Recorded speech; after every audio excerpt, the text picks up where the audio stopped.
Okay, for our first science experiment, I'm going to take a napkin. It's a napkin just like any other.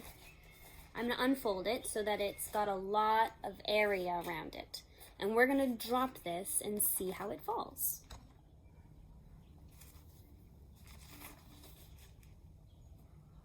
Next, we're going to drop this stick, this jelly bean, and the napkin, and we're going to compare how fast they all fall.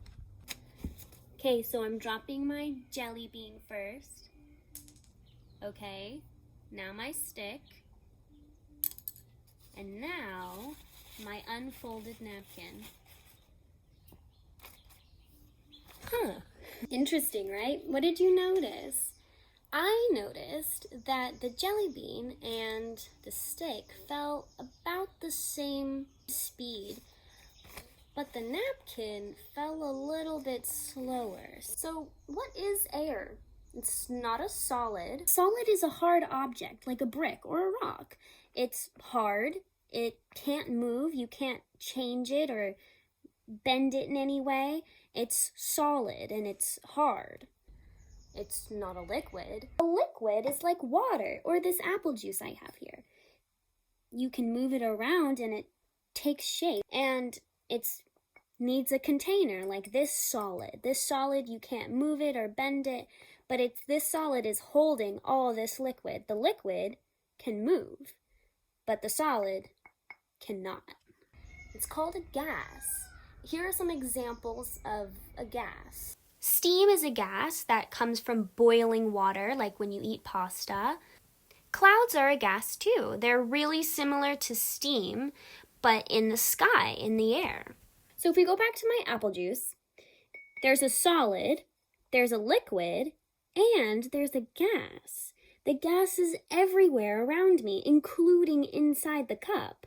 If you see, the point where the liquid stops right here, upwards, it looks like it's empty, but actually it's filled with air. It's got air inside all of it because air takes up all the space it can. One way that I know that air takes up space is you can take a deep breath.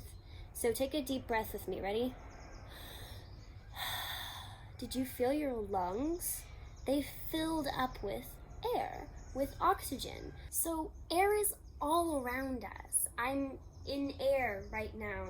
And there's air inside your house, there's air outside, there's air everywhere. But you know what? Just taking a deep breath, that's not good enough. We need to prove it again. So here I have a plastic bag, and you can see there's no air inside of it. It's completely flat. There's nothing in here. So what I'm gonna do, I don't have a straw. If you have a straw at home, you can take your straw and put it in like this and then just blow through it. But I don't have a straw. So all I need is a plastic bag, and I'm gonna zip it halfway, a little bit. Make sure that there's an opening. So all of this is closed, and then there's a little opening right there. And I'm gonna blow air into here. We're gonna see what happens. Let's see if air takes up space in the Ziploc. Ready?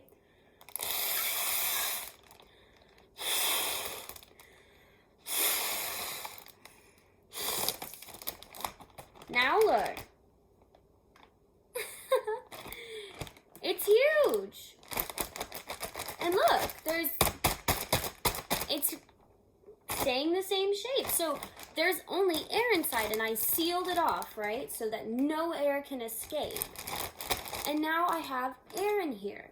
So that's one way that I can prove that air takes up space. And I've made a connection. This kind of looks like something that I have seen before. Let's see, I want to see if you can guess what it is first.